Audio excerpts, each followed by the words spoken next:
Certainly, just being a fan of so many of the large format films of the 50s and 60s that were told in a direct cinema style, that's what I wanted to do with Apollo 11.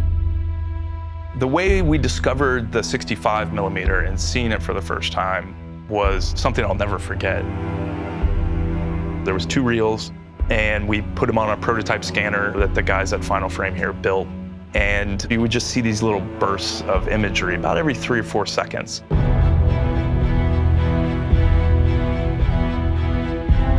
One of the defining aspects of this project was the 65 millimeter film. And what we wanted to do was scan this in a way so that no one has to go back to this film again. In order to do that, we had to create a new scanner that could scan 8K and 16K resolutions.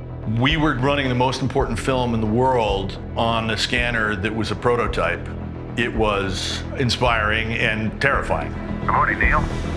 Good morning. Welcome aboard. We were all dumbstruck immediately at how beautiful the cinematography was.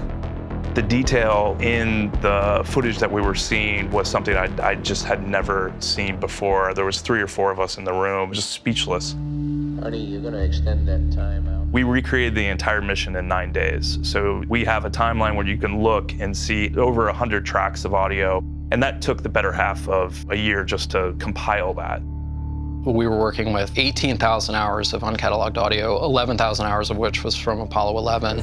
Cabinet behind us. The NASA official who escorted us over to this site. We had hundreds of reels of footage, including the 16 and 35. And we had 70 millimeter 10 perf, which is something that most people had never even heard of. It was used as an engineering format for the government. It was petabytes of data when it was finally transferred.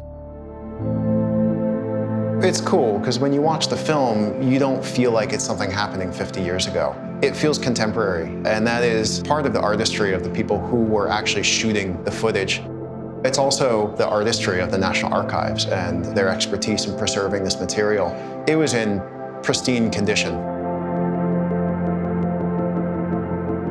You have to kind of whittle down what are the key moments. What were the moments of humanity that happened? What were the things that stood out?